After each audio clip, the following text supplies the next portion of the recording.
the Philippines National Police Commission, Philippine National Police, Police Regional Office 11, Camp Sergeant Quintin in Resido, Buhangin, Davao City. General Orders Number PRO11-EW-2026-83, Medalya ng Subatang Magiting, dated February 15, 2026.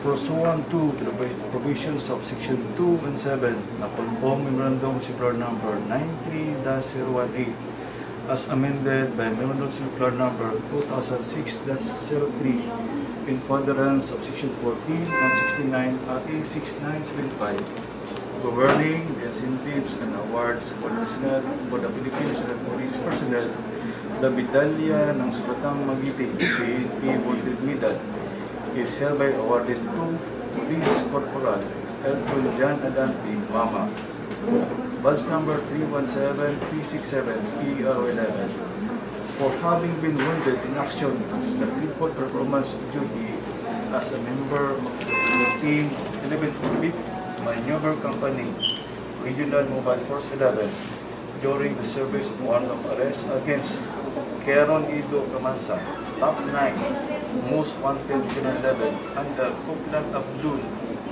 for violation of RP 10591, which resulted in armed encounter on February 14, 2026 at Sigulan, Eden, Davao City.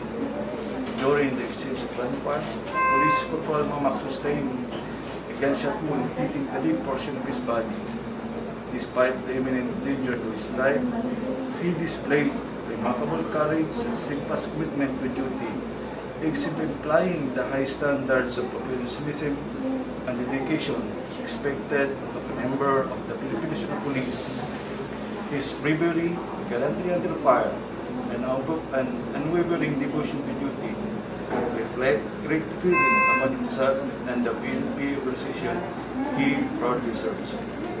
By command of Police Brigadier General Rosete, Official Lieutenant P.C. Cabico, Police Colonel, Chief Political Staff, signed Julius E. Silagan, Police Colonel, Acting Chief, Regional Personnel and Records Management Division.